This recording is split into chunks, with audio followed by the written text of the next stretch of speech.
perlu ada lagi yang tanya-tanya lagi sudah. Karena ini kalau tidak ini ya rasa penasaran bisa menimbul suuzon. Ustadz ikut demo gak? Kayaknya sih enggak lah. Berarti antum bukan Islam. Masya Allah ya. Saya bilang dari tadi pagi ini orang Islam di Indonesia terkesan kayak galak-galak gitu ya. Bahkan Ustadz memending jawaban pun bisa disuuzonin gitu lah. Jangan-jangan sudah nggak gemar lagi minum madu tapi hobi makan tawon yang begini gitu ya. Madunya nggak diminum, tawon yang dimakan jadi galak-galak. Iya. Sekali lagi demi Allah, saya Muhammad Subhan bin Umar Abu Bakar Bawazir mengatakan dengan tegas bahwa marah ketika melihat Quran ini dihina, ini sudah bisa menjadi bagian dari iman. Karena kalau kita nggak marah, kita nggak beriman. Agama dihina, Quran dihina oleh orang yang nggak paham Quran. Jujur, kejadian seperti ini sudah terjadi bukan hanya 2016. Sejak diutusnya manusia paling mulia di atas jagat raya ini, Muhammad bin Abdullah sallallahu alaihi wasallam, bahwa Quran sudah dihina sejak zaman Nabi. Dan itu bukan hal yang mengherankan. Kenapa? Karena yang menghina ini orang kafir yang gak paham Quran. Lihatlah bagaimana sikap Nabi ketika Quran dihina. Ini Allah kabarkan dalam Quran di sekian banyak ayat. Sehingga berbeda firqah, berbeda manhaj, berbeda mazhab. Tapi satu pemahaman kita, walaqad kana lakum fi Rasulillahi uswatun hasanah. Telah ada suri teladan yang terbaik pada diri Rasulullah sallallahu alaihi wasallam. Maka kita sepakat tidak perlu contoh lain kecuali beliau. Sehingga ulama menyimpulkan bahwa semua telah beliau sampaikan. Bahkan sahabat menyaksikan, allamakum nabiyukum kulla syai' hatta al-khira'ah. Bukankah kalian umat Muhammad yang telah mengajarkan segala sesuatu, bahkan sampai cara buang hajat pun diajarkan? Betul. Cuma Islam agama yang mengajarkan kalau masuk WC kaki kiri baru kaki kanan, keluar kanan dulu baru kiri. Cuma Islam yang mengajarkan kita baca ta'awuz, auzubillahi minal khubsi wal khaba'is, keluar gufronaka. Cuma di Islam doang kita nggak boleh menghadap membelakangi kiblat ketika buang hajat. Betul. Agama lain nggak ketemu. Kalau buang hajat diajarkan, apalagi bicara jihad. Ini fenomena di masyarakat sekarang, banyak orang mengatasnamakan jihad. Demonstrasi adalah jihad. Anda berlindung kepada Allah. Seandainya salah dalam pemahaman, tetapi sampai detik ini tidak pernah mendengar kalimat demonstrasi bagian dari kalimat Islam. Kenapa kita berbangga dengan istilah yang bukan istilah Islami? Kita nggak berbangga dengan bahasa nasihat untuk ulil amri. Sementara kalau sudah pakai bicara nasihat, tidak semua orang berhak untuk menasihati, kecuali orang yang berilmu. Manakala orang yang berilmu memberikan nasihat, tegaklah hukum. Allah bersumpah demi waktu, semua manusia rugi kecuali orang yang beriman. Siapa orang yang beriman? Wa tawassaw bil haqq wa tawassaw bis sabr. Dialah orang yang memberikan nasihat dalam hal yang baik maupun hal kesabaran. Karena janji Allah, wa ja'alna minhum a'immatan yahduna bi amrina lamas sabaru. Allah akan janjikan kepada kita seorang pemimpin ketika kita bersabar. Lamas sabaru. Sehingga bagaimana membuat masyarakat ini tetap sabar? Membuat masyarakat ini tetap sabar. Bukan malah membuat keanarkisan yang bertambah-tambah, tidak. Kita nggak pengen seperti itu demi Allah. Makanya kalaupun besok terjadi banyak orang demo mengatasnamakan jihad demonstrasi karena turun ke jalan, saya menyikapinya adalah bukti bahwa marahnya rakyat. Nah, kalau sudah bicara marah, tidak ada hukum dalam hal ini. Jangankan rakyat yang marah pada pemerintah, ya, jangankan rakyat yang marah pada pemerintah ketika terzolimi, bahkan anak pun yang mungkin merasa terzolimi bisa marah sama ayahnya atau orang tuanya, dan dia membentak orang tuanya. Tidak dikatakan anak ini benar, tapi tidak dikatakan pula salah. Kenapa? Karena dilihat hukum sebab akibat. Apa yang membuat dia membentaknya, itu yang perlu dipelajari. Sehingga ulama nggak nimbrung dalam hal ini mengiyakan sesuatu yang tidak Islami. harusnya mengistiqomahkan diri untuk menjadi orang-orang yang menasihati ulil amri. Tidak semua orang turun ke jalan. Karena khawatirnya ini jihad kita bak bumerang yang dilempar akan berbalik kepada yang melempar gitu. Seperti yang lampau kita lihat, banyak dipertontonkan dan kritikan dari orang-orang non-muslim bahwa berapa banyak orang-orang Islam ini yang ketika waktu Jumat berdemo, banyak yang nggak sholat Jumat. Ya, padahal saat ini kita nggak menyalahkan mereka yang turun ke jalan karena emosi. Orang emosi apapun bisa terjadi. Ini pemerintah lelet, lambat sekali. Sehingga tidak disalahkan kalau rakyat yang terbatas ilmunya seperti ini. Jadi, tapi kalau di mata Islam, apapun keadaannya di mata Islam, apapun keadaannya, tidak akan pernah ada satu ulama pun yang sahih yang menerima kalimat demonstrasi bagian dari sebuah jihad. Lau kana khairan lasabaquna ilaih. Karena kalau memang ini baik, demonstrasi adalah sebuah kebaikan, para sahabat sudah melakukan dan tidak ada yang melakukan ini. Tapi menasihati pemimpin sudah ada, bukan tidak. Kalaupun harus terjadi, paling tidak diredam. Jangan sampai kejahilan meliputi apa yang mereka lakukan.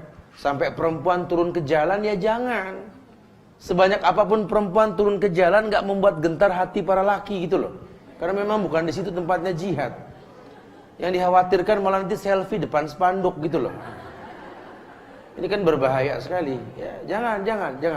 Tidak ada bahasa yang seperti itu. Jadi demi Allah, yuk mulai kita belajar bangga dengan apa yang di Islam. Karena Islam ajarkan semua. Bicara komplain sama kezoliman, ya Islam ajarkan, bukan tidak. Kezoliman terjadi zaman Rasul, kezoliman terjadi zaman sahabat, penindasan para sahabat, pembantaian para sahabat pernah terjadi, bukan tidak. Dan Islam agama yang mengajarkan kesempurnaan. Allah sendiri yang mengatakan al-yawma akmaltu lakum dinakum wa atmamtu 'alaikum ni'mati wa raditu lakumul Islam ad-dina. Sempurna sudah agama, dengan ayat ini sudah sempurna. Jadi kalau emang harus turun ke jalan menuju tempat untuk mengislah pemimpin, pemerintah dan lain sebagainya, kalau bisa orang yang berilmu. Atau kalau memang sudah terlanjur pada pengen turun, tolong berilmu.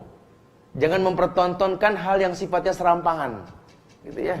Karena tidak ada kebaikan dengan datang dengan cara yang diharamkan. Ya, jadi jangan pernah kita menghayalkan sesuatu yang baik datang dengan cara yang tidak baik. Tidak akan pernah datang sebuah kebaikan pun dengan cara yang Allah tidak ridhoi. Makanya bismillah. Apapun yang terjadi di tanggal 4 nanti, saya hanya berwasiat buat diri saya dan antum sekalian, masyarakat dimanapun mendengar, berilmulah sebelum beramal.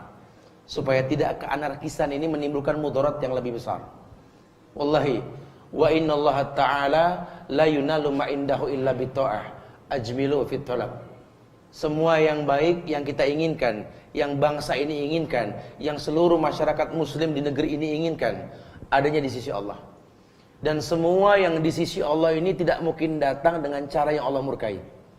Ajmilu fit talab. Ayo, perbagus cara meminta.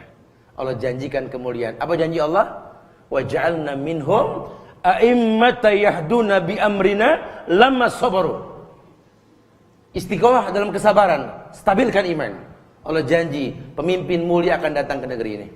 Sisanya jangan cuma menghilangkan asap, matikan apinya.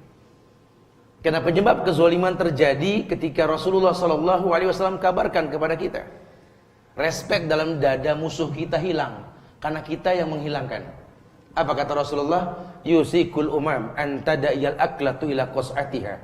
Wa min qillatin nahnu yawma idin ya Rasulullah, la bal yawma idin antum katsir. Walakinnakum gutha ka guthai sayd.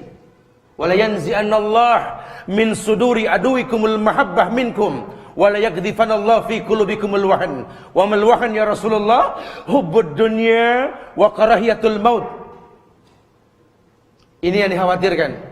Kalau cinta dunia sudah merebak di hati kita, kalau seorang guru sudah pengen dipandang pandai oleh muridnya, kalau seorang pahlawan pengen dipandang sebagai orang yang berjasa, kalau orang yang bersedekah sudah pengen dipandang sebagai dermawan, kalau orang yang menuntut ilmu pengen dibilang alim, orang yang baca Quran pengen dibilang qari, fantazir sa'ah, tunggu waktu kehancuran.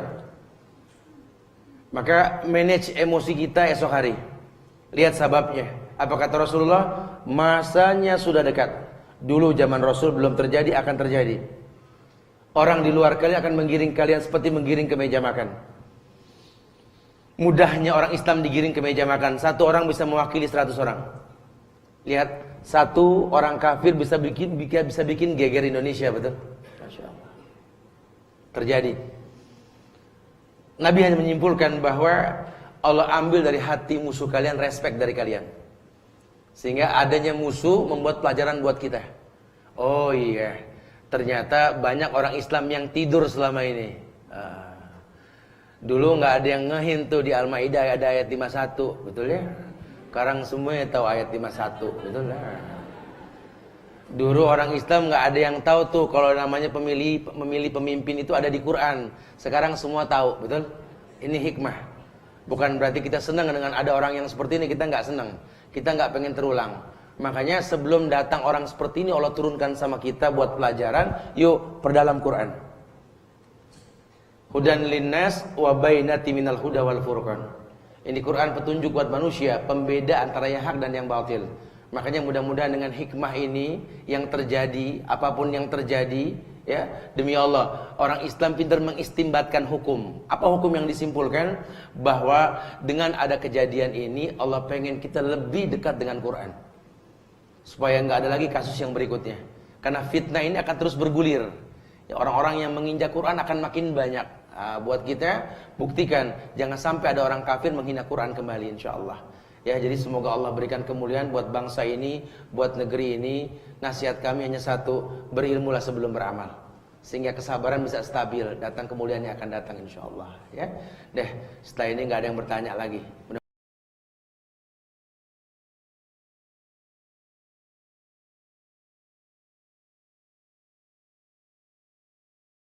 Ya saya nggak habis pikir ya kalau orang mengaku Islam terus dijauhin, saya nggak habis pikir gitu loh. Karena saya orang yang melanglang buana di Indonesia, muter luar muter, nggak ada masalah.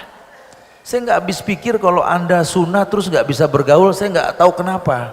Karena Islam ini fleksibel. Ya sampai ke pedalaman Papua kita datang, ahlan wa sahlan. Cuma beda di makanan aja kok sama bahasa, nggak ada masalah.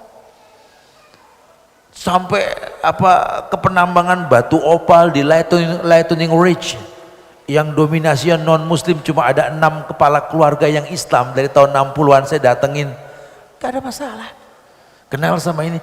Saya nggak habis pikir apa sih yang membuat Islam ini nggak diterima, gue muslim kok diinin. Mungkin kitanya kali ya, banyak diantara kita nih setelah belajar agama jadi eksklusif, itu yang salah. Sampai temennya bilang, saya sih mendingan dia yang dulu tat, asik gitu loh. Sekarang pas udah ngaji kakunya orang tat, begini salah, begitu salah gitu. Sampai anak bilang begitu, aku sih pengen mama yang dulu tat. Dulu mama asik seru, sekarang ya Allah tinggal qala Allah wa qala Rasul. Anak terima tat kalau Allah qala Rasul cuma gaya ngomong itu loh tat gitu loh. Ya. Jadi banyak akhirnya tingkah laku kita bikin orang nggak seneng. Saya pernah tegur anak-anak muda yang ada masjid, dia nggak sholat. Assalamualaikum bro, waalaikumsalam. Sholat, bukan begitu bang, aneh mau sholat cuman ada dia no males. Tuh.